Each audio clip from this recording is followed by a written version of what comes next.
Hey les gens, salut et bienvenue dans ce nouveau vlog de Mythic Strips.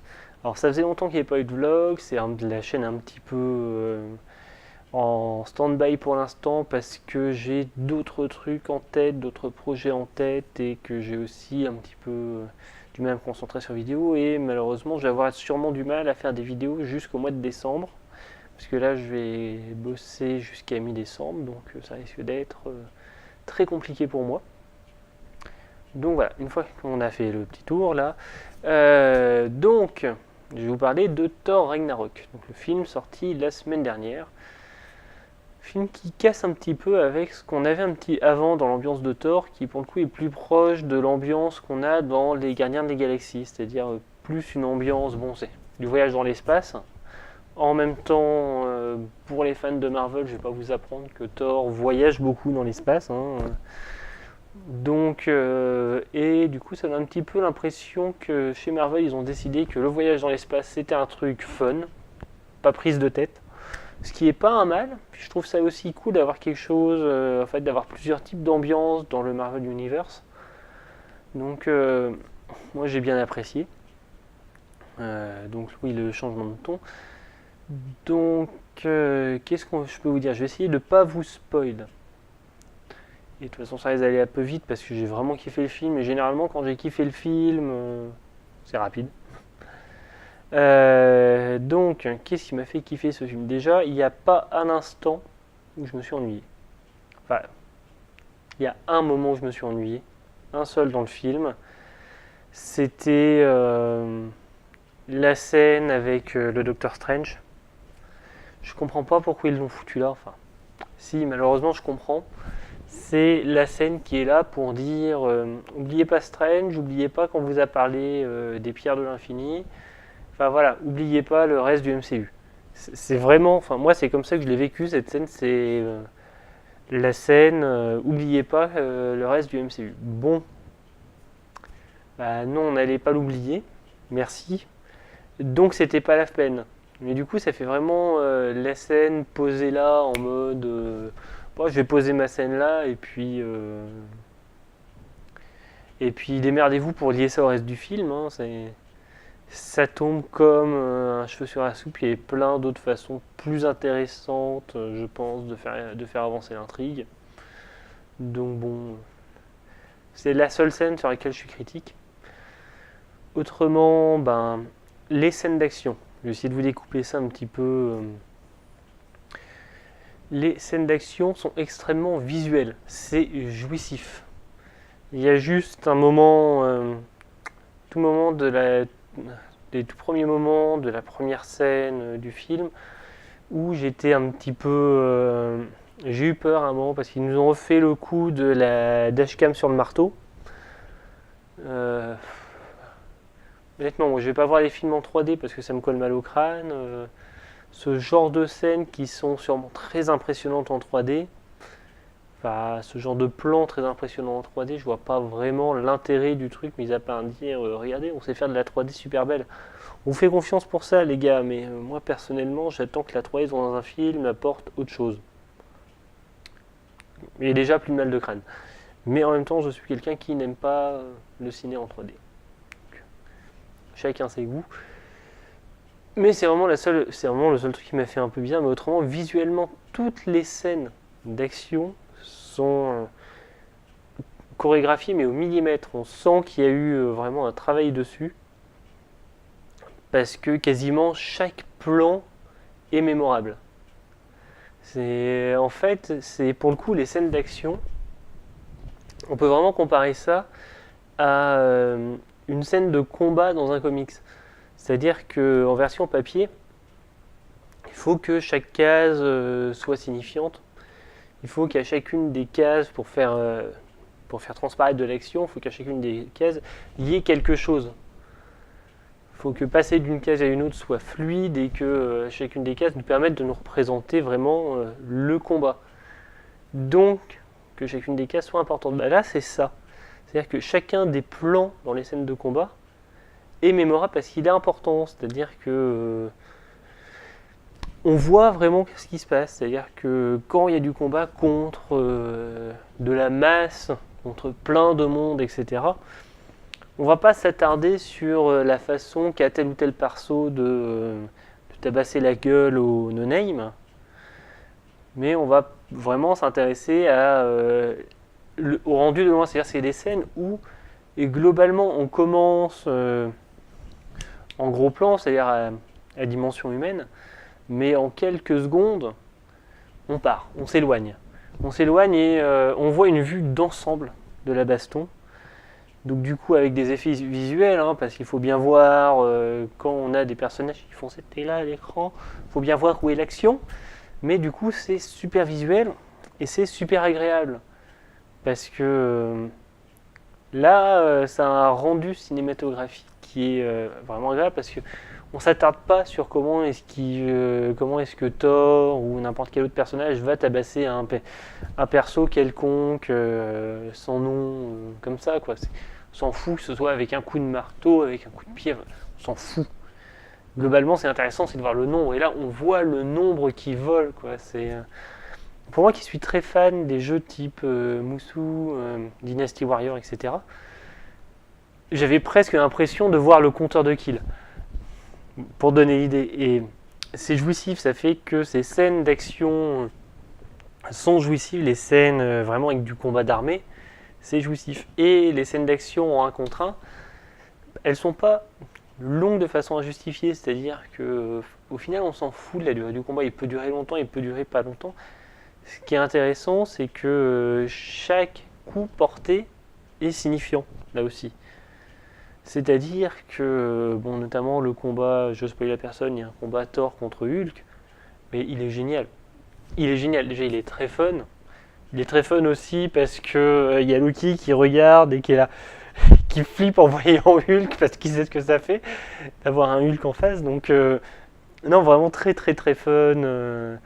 Enfin, ce combat est très fun, mais surtout c'est bien rendu parce que chaque coup donné, chaque coup qui est montré a un impact. Pas forcément sur l'adversaire, mais au moins sur le spectateur ou sur l'ambiance de la scène.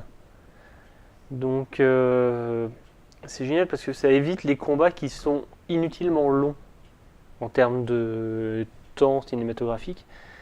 C'est-à-dire qu'on va pas avoir un combat qui va durer 5 minutes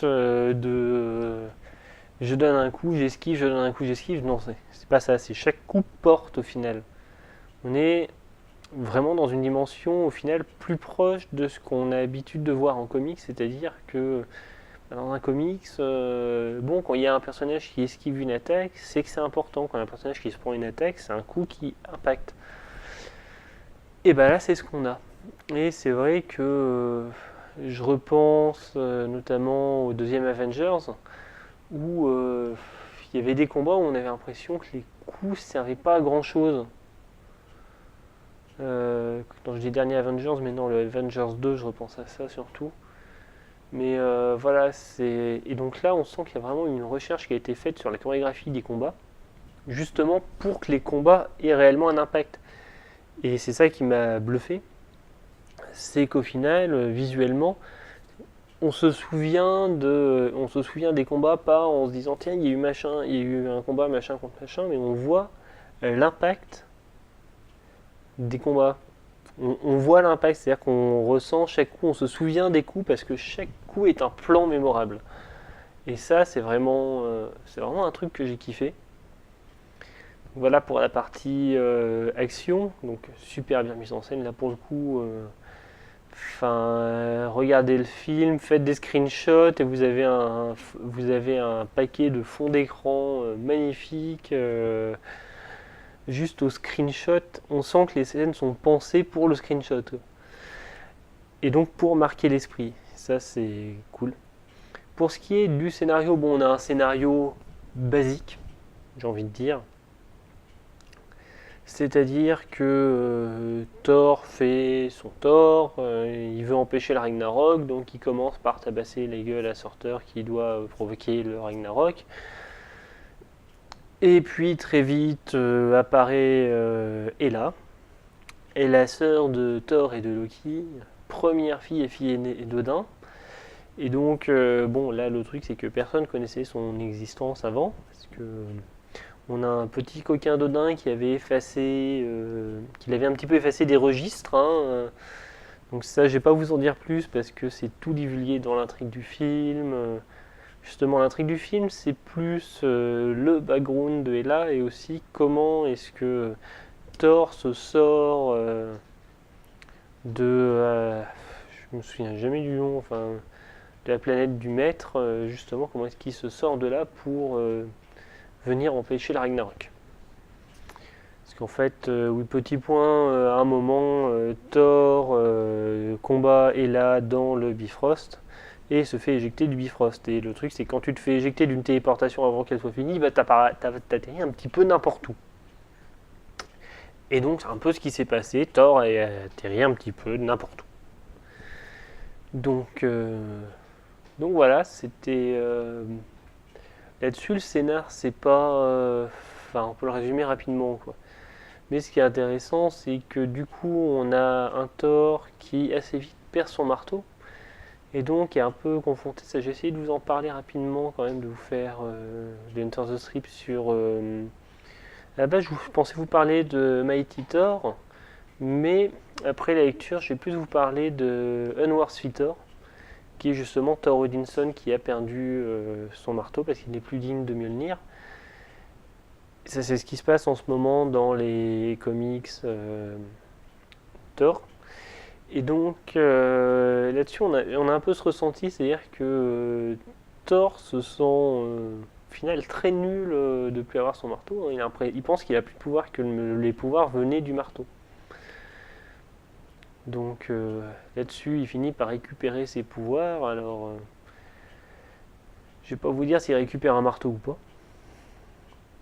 Mais c'est vrai qu'il y a un gros marteau dans le combat contre Hulk et je l'ai adoré ce marteau, il était génial, c'était vraiment génial. Le combat contre Hulk est génial. Autrement, donc on a cette trame là de Thor qui fait tout pour retourner sur Asgard pour éviter le Ragnarok. On a la trame de Hela qui prend le contrôle d'Asgard et qui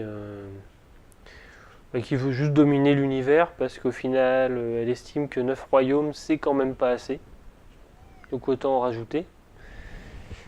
Et puis, à côté, on a aussi Loki qui fait son Loki, mais un Loki plus nuancé. C'est-à-dire que déjà, dans Thor 2, ils avaient commencé à nous nuancer un petit peu le Loki.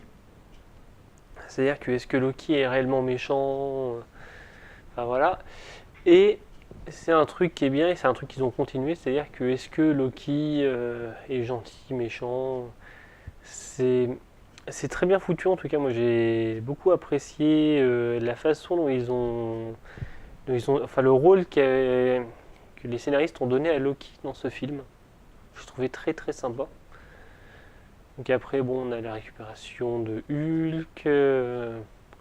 Enfin voilà, il y a assez peu à dire sans faire du gros spoil.